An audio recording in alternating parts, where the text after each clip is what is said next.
Abankunda bakira inyigisho zanjye kandi bakumvira Uhoraho. Ubutumwa bwa Mutagatifu Yosefu, tariki 18 z'ukwezi kwa gatatu, umwaka w'ibihumbi 2023. Uhoraho Imana yambereye byose kandi aba igihozo n'ikiramiro cyanjye mu rugendo rwanjye rwo mu isi, kuko atahwemye kumba hafi nk'umubyeyi kandi umuremyi wanjye,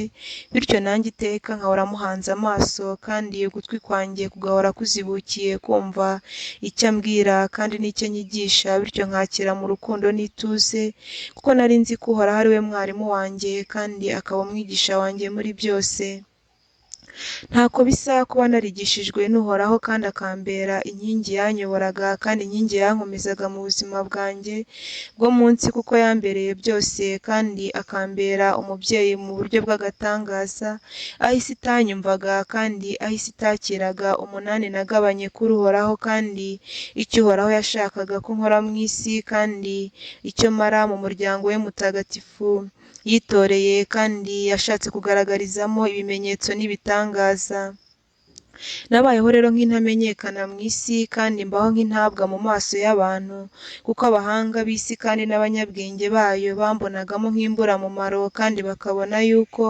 ntacyo maze, kuko ntagaragaraga mu byiciro byabo kandi singaragare mu ntambwe zabo bifuza z'amakuzo ndetse n'icyubahiro kiranga mwene muntu mu isi, kuko Uhoraho yari yarangwatiriye kandi akandusha amaboko, bityo nkamwumvira muri byose kandi nkayoborwa nawe muri byose, kugira ngo gushaka kwe kuzuzwe kandi gushaka kwe kumvikane mu buzima bwanjye bwose. Uhoraho rero yambibyemo hakiri kare imbuto yo kumwumvira kandi imbuto yo kumva icyo ashaka ndetse no kubaho mu gushaka kwe kose, kugira ngo ibikorwa agomba kugaragariza mu muryango we mutagatifu kandi mu rugo rutagatifu rw'i Nazareti bibashe kugaragara mu bwiyoroshye bwanjye kandi bibashe kugaragara mu bwiyoroshye yari yagiriye umuryango we mutagatifu, urugo rutagatifu rw'i Nazareti. Twese aduha umutima wo kumwumvira, njye n'umwari Mariya, bityo tubana mu kumvira kandi tubana mu gushaka kw'Imana, kugira ngo icyo Uhoraho ashaka kandi yifuriza umuryango we kibashe kugerwaho no kumvikana mu isi hose. Isi rero yantwaye nk'umusazi kandi isi intwara nk'utazi ubwenge, kuko iteka numviraga icyo Uhoraho ashaka kuruta icyo mwene muntu yibwira kandi n'icyo angambiriyeho antekereza anshushanyiriza, bityo iteka nkumva icyo Uhoraho ambwira akaba ari cyo nkurikiza, kandi mu kungenderera kwe mu nzozi zanjye atumye umumarayika we nkamwumvira kandi nkabona icyo ambwira, bityo nkafata inzira anyerekejemo akaba ariyo ngenderamo kandi akaba ariyo nkurikiza, kugira ngo gushaka kw'Imana kumvikane mu isi hose kandi kumenyekane, bityo ibikorwa by'Umukiza birushaho kwigaragaza mu isi hose kandi bimenyekane muri bose ku mpamvu y'urukundo Yezu Kristo yari azaniye mwene muntu. Hari imbaraga rero nabonye ku bwa Yezu Kristo, kuko yari urumuri rusa kandi urumuri rw'ubuzima mu isi hose, bityo rwa rumuri rw'akarundasiraho kandi rwa rumuri rwe rukarushaho kunyobora intambwe, n'igihe ngiye gutana urumuri rwe rukamurikira kandi rugakebura ibirenge byanjye, bityo nkagendera mu gushaka kw'Imana igihe cyose, kuko nari ndi bugufi bw'Imana kandi Imana nayo iri muri njye mu buryo bw'ibanga kandi mu buryo bwari butangaje mwene muntu adashobora kumva kandi mwene muntu ubwe yakwita amayobera, ariko kuri Uhoraho Imana nta kidasobanutse kandi nta kitigaragaza mu bimenyetso n'ibitangaza, usibye ko mwene muntu yirengagiza kandi mwene muntu akigiza nkana ku byo azi kandi areba, yumvishije amatwi ye kandi akarebesha amaso ye, bityo akarenga akirengagiza kandi agata icyari gikwiriye kumwubaka no kumugirira akamaro, kikamugeza ku mukiro nyakuri. Nabayeho rero nkundira Imana kandi nayo inkunda mu buryo bw'agatangaza, kuko itahwemye kunyoboresha ijwi ryayo kandi itahwemye kunyoboresha ibitangaza byayo n'ibimenyetso byayo bifatika, kugira ngo abe ari byo binyobora kandi mbashe kuyobora umuryango wayo mutagatifu kandi urugo rwayo rutagatifu, bityo ibitangaza birakoreka kandi imirimo irakoreka mu isi hose ku mpamvu yacu. Niyo mpamvu rero ubwigisha bwanjye kandi ubuyobozi bwanjye mu isi muri iki gihe mwene muntu akwiriye gufata ibyo tumubwira, kuko ijuru tutibeshya kandi ijuru ntitubusanye mu mvugo zacu kandi no mu bikorwa byacu, kuko ari bimwe kandi bikigaragariza mwene muntu mu buryo bw'agatangaza. Naje rero kuba umwigisha wa bose mu isi kandi umwigisha wabayeho mu butamenyekana bw'isi mu buryo bugaragara, ariko isi nayigiyeho byinshi kandi nyitoraho byinshi mu mpamvu kandi n'inzira yo gukurikira gushaka kw'Imana no kubaho mu kumvira gukomeye, bityo nkumvira icyo Uhoraho ashatse kandi nkakurikiza icyo yifuriza isi yose kugira ngo agakiza ka mwene muntu kagerweho. Niyo mpamvu rero ndi umwigisha w'agatangaza muri iki gihe mu buryo bwo kumvira Uhoraho kandi mu buryo bwo kugendera mu gushaka kwe, bityo abo nkunda nkabakebura kandi abo nkunda nkabereka urumuri nkabaganisha heza, kugira ngo babashe kumva umukiro Uhoraho atanga mu buryo bwihishe kandi Uhoraho atanga muri bucece ku bemeye guca bugufi kandi bakoroshya, kuko Uhoraho abigisha kandi akabaha icyerekezo n'umurongo uganisha ku gushaka kwe kandi umurongo uganisha ku kumwumvira by'ukuri. Hari benshi rero bakomeje kuziba amatwi kandi hari benshi mu isi bakomeje kunangira imitima yabo, atari uko ijuru tutavuze kandi atari uko ijuru tutatumye intumwa kandi abatagatifu bagenzi banjye bakagaruka mu isi kugira ngo bigishe, bahugure kandi batangarize mwene muntu igikwiriye ndetse n'icyo Uhoraho Imana yifuza, kugira ngo mwene muntu abashe kucyumva no kucyumvira maze kimugeze ku gakiza gakomeye kandi ku gakiza k'ukuri. Twazaniye rero isi urumuri kandi isi tuyizanira ibyishimo bikomeye kugira ngo ibeho mu kumvira, kuko ukumvira ariko kuzana ibyishimo kandi ukumvira kukazanira mwene muntu wumviye amahoro, bityo akabaho mu bwigenge nta kimutera intugunda kandi nta kimutera guhuzagurika ndetse no gushikagurika yikanga nk'umunyabwoba, kuko aba yujuje byose kandi yakiriye byose Uhoraho amubwira kandi amushakaho. Ndi umwigisha rero w'amahanga yose kandi ndi umwigisha mu bwicishe bugufi n'ubwiyoroshye, kugira ngo mwene muntu amanuke mu mutima we yakire ugushaka kw'Imana, uwo yaba ari we wese uko yaba ameze kose. Uhoraho akunda ab'umutima uciye bugufi kandi akabakunda ab'umutima wiyoroshya, bityo akururuka akabana nabo kandi akabakorera imirimo n'ibitangaza bikomeye. Unkunda rero nk'umurinzi we kandi akankunda nk'umubyeyi wareze Imana kandi nkayirinda mu gihe cyari gikomeye, bityo umugambi Uhoraho yashakiraga mwene muntu kandi yashakiraga isi yose ukuzuzwa kandi ukagerwaho mu bwiyoroshye n'ubwicishe bugufi bwandanze, kuko ndi umuhamya w'inkuru nziza kandi nkaba umuhamya koko wo kubaho mu gushaka kw'Imana no kumvira Uhoraho Imana, kuko nabikoze kandi nkaba uwa mbere mu buryo bwo kumvira ndetse no kwakira umukiza muri njye mu buryo butumvikanaga nka mwene muntu kandi mu bigaragarira amaso ya mwene muntu, ariko mu kumenya ko Imana iri hejuru ya byose kandi iyo yavuze iba yavuze kandi yategeka igategeka itongeye kwisubiramo, bityo bimpa guha Uhoraho Imana yanjye ikuzo rimukwiriye kandi n'icyubahiro kimukwiriye, kuko ntari nkeneye ko agira ikindi agerekaho mu kuntumaho umumarayika kandi no kugaragaza ikimenyetso gikomeye cyo kugira ngo umwari Mariya asame ku bubasha bw'Uhoraho Imana kandi ku bubasha bw'Umwuka Muziranenge wa Data. Niyo mpamvu hahirwa abemera batabonye kandi bakakira gushaka kw'Imana muri bo, bityo bakakuyoboka kandi kukabayobora inzira ibaganisha ku gakiza, kuko bazasarura amahoro kandi isi bakayitungaho umurage ibihe byose. Ntore z'Imana kandi bana banjye nkunda, ndi umubyeyi wanyu ubarinda kandi ndi umubyeyi wanyu ubakunda ku buryo bw'ihabu, kugira ngo mbamenyeshe ugushaka kw'Imana muri iki gihe, kandi abana benshi bankunda kandi bumvira ijwi ry'Uhoraho, kugira ngo bamenye ko ndi umwigisha wabo kandi bamenye ko ndi umuyobozi w'isi yose muri iki gihe, mu buryo bwo gutoza mwene muntu ubwicishe bugufi kandi ukwiyoroshya gukomeye, kugira ngo abashe guhura n'Imana kandi abashe kuyoborwa n'ibikorwa bikomeye by'ijuru muri iki gihe kandi muri ibi bihe bikomereye umwana w'umuntu kandi bikomereye abagana urugendo rugana Uhoraho. Nimukomere kuko ndi kumwe namwe kandi nkaba mbashyigikiye kugira ngo mbaronse imbaraga, bityo abankundira kandi bakemera kwakira inyigisho zanjye, nubwo isi ntaho inshyira kandi nubwo isi igenda ishaka kumpigika kandi yashatse kumpigika bityo ntigaragaze imirimo yanjye ikomeye, ariko narigarukiye kugira ngo nisobanure kandi nigishe bose mbigisha ukumvira gukomeye kandi nkugaragarize mu bikorwa, kuko abanjye bazagaragarira mu ngiro zigaragara kandi bakagaragazwa n'ibikorwa bitagombeye amagambo menshi. Niyo mpamvu rero abanjye tugendana mu bikorwa bifatika kandi tukagendana mu kumvira Uhoraho no kubaho mu gushaka kwe igihe cyose, bityo bakabona ubutabazi kandi bagashyigikirwa n'imbaraga zanjye zikomeye. Abankundira rero bakira inyigisho zanjye kandi abankundira bakakira inzira mbaganishamo kandi ikababera inzira y'ibyishimo, urukundo n'amahoro, kuko bayironkamo ituze rikomeye kandi bakayironkamo umusabano ndetse n'ubusabane n'Uhoraho mu buryo bushyitse. Ni ikiramiro rero cy'abagana Uhoraho kandi nkaba icyambu cy'abagana ugushaka kw'Imana, kuko ntoza kandi nkashishikaza nkereka mwene muntu inzira yo kumvira Uhoraho kandi nkamwereka ukuri kw'ibiriho, bityo akagana inzira yizi kandi afite ibakwe n'ishyaka ryo kubaho mu gushaka kw'Imana. Ugushaka kw'Imana rero ni ukwirekura kwa buri wese kandi ni ukumenya ko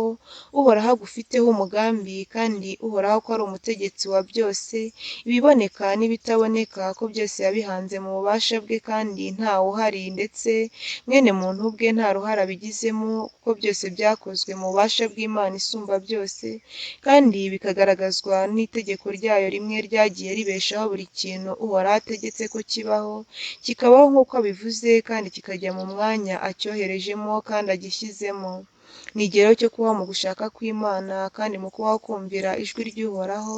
kuko Uhoraho yivugira kandi Uhoraho agategekesha ijambo rye, bityo urukundo rwe rukarema byose kandi urukundo rwe rukabeshaho byose. Bana banjye nimwumve kandi mwakire inyigisho mbatoza kandi mwakire ibyo mbazanira, kuko ndi umwigisha ubayobora heza kandi umwigisha ubatoza iby'urugamba rw'iki gihe, kugira ngo mumenye kurwanirira ibyiza by'ingoma y'ijuru kandi mumenye kubaho mu gushaka kw'Imana ibihe byose, kuko ariko gukunda kuzuye kandi akaba ariko kumvira nyako, uwemera aho Imana imuyoboye kandi akemera kujya aho imwerekeje, kuko uwo nguwo ahasanga amahoro kandi akahasanga imbaraga zikomeye. Ntawaruta rero abakurambere banyu bababanjirije mu kwemera kandi ntawuzaruta ibikorwa byacu twakoze, kereka uzemera guca bugufi kandi agatega ibiganza, bityo tukamwuzuza imbaraga kandi tukamwereka inzira, akajya gutura aho Uhoraho amutuje kandi agahagarara aho Uhoraho amuhagaritse, kuko ariho azabonera amahoro kandi akabonera uburinzi bukomeye. Mbifurije rero gukomera mu rugamba mwahamagariwe mu isi, kugira ngo ikuzo ry'Imana ryigaragaze kandi ububasha bw'Imana bugaragarire intamenyekana, ab'isi isuzugura kandi ab'isi ihigika igashyira ku ruhande, kuko aribo bazabona ibyiza by'ingoma y'ijuru kandi bakayitungaho umurage mu buryo bukomeye. Abankunda rero kandi bakumva iryo mbabwira, bakumva iryo mbatoza, abo ngabo bazoroherwa n'urugendo rwabo kandi bazoroherezwa mu rugendo rwabo, kuko hari byinshi bazakemurirwa mu bubasha bw'ijuru kandi bagahabwa imbaraga zibakomeza igihe cy'urugamba, kuko Uhoraho ashyigikira abamwegamiye kandi akarengera abari mu ruhande rwe, bityo akabarwanirira kandi akabaha icyerekezo cy'urugamba, bityo akababwira aho urugamba ruri, akaba ariho bahagarara kugira ngo barwane kandi Uhoraho abatsindire ku manywa y'ihangu. Bana banjye ndi umutoza wanyu kandi nkaba umukunzi wanyu mu buryo bw'umwihariko, nk'uko nareze umwana Yezu nkamukuza kandi nkamugeza aho Uhoraho yashakaga, kugira ngo ubuzima bwe n'ubutumwa bwe butangire ku mugaragaro, kuko hari byinshi byari bimaze gukurwa mu nzira kandi hari inzitizi nyinshi zari zimaze kuva mu nzira, bityo umugambi w'Imana ugakomeza muri we kandi ukuzuzwa, icyamuzanye mu isi kikagerwaho kandi kikuzuzwa mu gushaka kw'Imana. namwe rero nimwemere tubayobore kandi mwemere icyo Uhoraho yashatse muri mwe cyuzuzwe, kuko uzibwira ko atuyobotse atumvira kandi atajya mu gushaka kwacu, bityo akayoborwa n'ubwenge n'ibitekerezo bye, aba yibeshya kandi aba yishuka, kuko ari ukwishora mu ruzi arwita ikiziba kandi agahura n'akaga gakomeye. Ni igihe rero kigoye kandi kinaniye abikomeyeho kandi abagendera ku marangamutima ndetse no gushaka kwabo, kuko iyi si batazayitungaho umurage kandi ibyiza by'ijuru bizabajya kure ku mpamvu yo kwigomeka kandi ku mpamvu yo kutakira ugushaka kwacu kuzuye muri bo. Niyo mpamvu rero mburira abo nkunda kandi abankunda, ariko umwanzi akabayobya kandi akabatanisha mu bitekerezo, bityo bakajya kure y'urukundo rwanjye kandi bakajya kure y'ijambo mbabwiye ngira nti nimugarukire aho kandi mumenye icyo tubatoza, mumenye icyo tubabwira, kuko ari igihe tutakivugira mu migani kandi atari igihe tutakivugira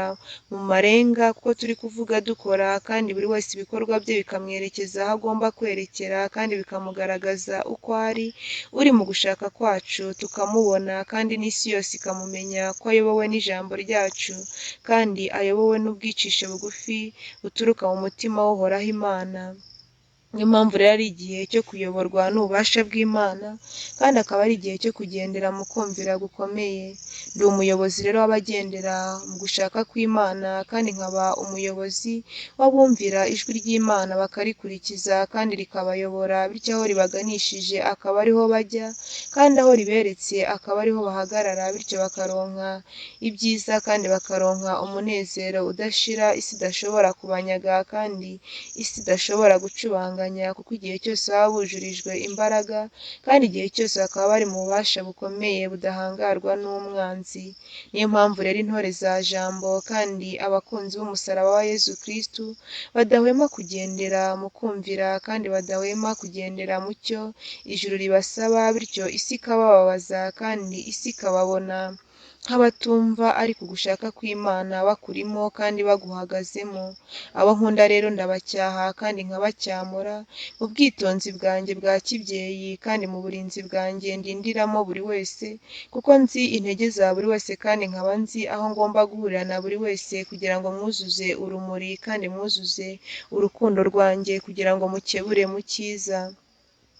Uhoraho rero yagiye agoroza abantu ineza kandi akagenda ababwira mu buryo bw'ibanga buri wese ku giti cye, kugira ngo abashe kumva kandi icyo Uhoraho yamuvugishije kimubere igihamya gikomeye cy'uko Uhoraho ariho kandi uko akorera muri umwe nako akorera mu wundi, kugira ngo buri wese yuzuzanye na mugenzi we kandi buri wese yumve ijwi rinyuze muri mugenzi we, abashe kuryakira kandi abashe kubona urumuri rw'Uhoraho Imana. Bana banjye mbatoza icyo natoye kandi nkabanyuza iyo nanyuze, kugira ngo hatazigera uwishuka kandi hatazagira uwibeshya ko ari we kampara mu by'ingoma y'ijuru kandi akibeshya ko ashoboye byose ku giti cye, kuko abantu ari magirirane kandi buzuzanya mu rukundo rw'abana b'Imana. Ntago Uhoraho umutegetsi wemeye ko urugo rutagatifu rw'i Nazareti rubaho atarayobowe kandi atarananiwe kohereza jambo kugira ngo aze akore byose kandi arangize byose, ariko urukundo rw'abana b'Imana bari hamwe nirwo rwubaka imbaraga zikomeye kandi rugatanga icyerekezo, kuko twafashijwe n'ubwo bumwe Uhoraho yahurije hamwe hagati yanjye n'umwari Mariya kandi akaduha umucunguzi rwagati muri twe, kugira ngo tumurinde kandi atwuzurize, bityo buri wese akavoma imbaraga kuri Yezu Kristu kandi buri wese akavoma ububasha kuri we, maze dukora icyo twahamagariwe kandi twuzuza gushaka kw'Imana mu isi hose mu bwitonzi, ubwicishe bugufi ndetse n'ubwiyoroshye, bityo isi irakunda kandi iremera tugaragaza ububasha bw'Imana, bityo ibitekerezo byayo kandi n'imigambi mibi yari idufiteho irahigikwa, kuko Uhoraho yari aturangaje imbere kandi yari atuyoboresheje inyenyeri ye y'urugamba, bityo ararurwana ararutsinda kandi ararurangiza. Niyo mpamvu rero abari kumwe n'Uhoraho badatsindwa kandi badatsikira, Uhoraho abayobora kandi akababera intsinzi y'urugamba rwabo. Ni igihe rero kigoye abafite amatwi yinangiye kandi abafite imitima ikomeye idashaka kumva,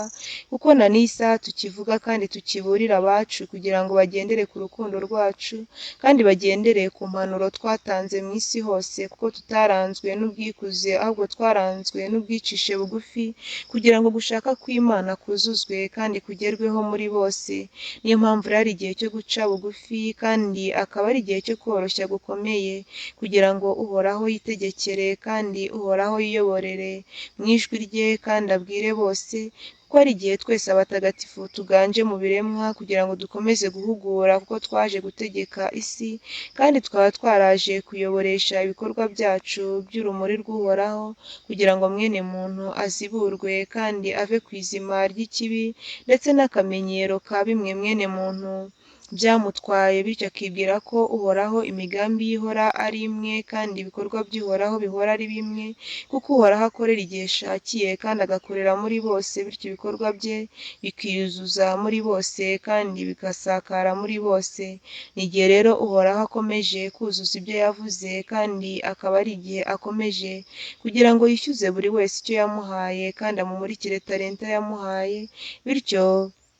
urwunguko rube urwa buri wese kandi igihombo kibi cya buri wese. Ni igihe cyo kugira ngo gushaka kw'Imana kugerweho kandi kugaragarizwe buri wese uri mu rumuri, mu kuyoborwa nako kandi mu kugera ku ntsinzi nyayo y'abana b'Imana. Bana banjye ndabakunda nk'umubyeyi wanyu kandi umurinzi wanyu warinze Imana nzima mu bwiyoroshye n'ubwicishe bugufi, ariko nkabona abanjye bagenda barangwa n'ubwikuze kandi bagenda bava ku mugenzo mwiza wo kwicisha bugufi no kwiyoroshya, kugira ngo Imana ibigarurire kandi bagenge, bityo iteka bakarangwa n'ubwikuze bw'umwanzi. Nsaba buri wese mu banjye kandi mubo mbereye umurinzi mu isi hose, kugira ngo abanzi kandi abazi intambwe yanjye n'intambuko yanjye, kugira ngo bandebereho muri iki gihe, kuko ntuza kandi nkarangwa n'ubwicishe bugufi, bityo ukumvira kukaba intego yanjye kandi kukaba kwarabaye urufunguzo runyinjiza mu by'ijuru kandi runyinjiza mu bwami bw'ijuru, nta kinkomye imbere kandi nta kintangiriye, kuko kumvira ariko kwarangije umugambi wanjye mu isi kandi kukandangiriza kubaho mu gushaka kw'Imana, kukambera n'intangiriro yo kukubamo ubuziraherezo. Nimurangwe rero no kumvira kandi murangwe no kubaho mu gushaka kw'Imana muri iki gihe, kugira ngo Uhoraho Imana abigarurire kandi abayobore inzira kandi abitegekere, kuko ari igihe cyo gutegeka kwe kandi akaba ari igihe cy'ijambo rye rikomeye rizaremerera abo tumva n'abatumvira, bityo bakabura aho bakwirwa kandi bakabura aho bahungira ijwi ry'Uhoraho ritegeka kandi rihindura byose. Abo nkunda rero kandi abo mbereye umurinzi mu isi hose, nimwumve icyo mbabwira kandi mwumve icyo mbatoza, kuko ndi umwigisha mu bikorwa kandi nkaba umwigisha. Isi yagiye izimya kandi ishaka kuzimiza, ariko Uhoraho ntiyabikunze, kuko gushaka kwe kwagombaga kuzuzwa kandi inyigisho ze zikagaragara mu isi hose, kugira ngo ibikorwa bye byigaragaze kandi ibikorwa bye bimenyekane mu isi hose mu buryo bwo ku mugaragaro. Mbifurije rero ibihe byiza kandi mbifurije kugubwa neza, kuko ndi kumwe namwe kugira ngo nkomeze kubashyigikira kandi nkomeze kugaragaza urukundo rwanjye mu isi hose, bityo uburinzi bwanjye bukwire mu banjye kandi bukwire mu bagana Imana muri iki gihe.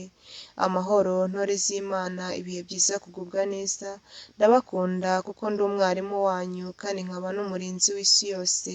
umubyeyi wa Kiliziya, kugira ngo nkomeze kuyobora abana b'Imana kandi nkomeze kubigisha ukumvira gukomeye muri ibi bihe. Amahoro amahoro, ibihe byiza, kugubwa neza. Ndi Mutagatifu Yosefu, amahoro amahoro.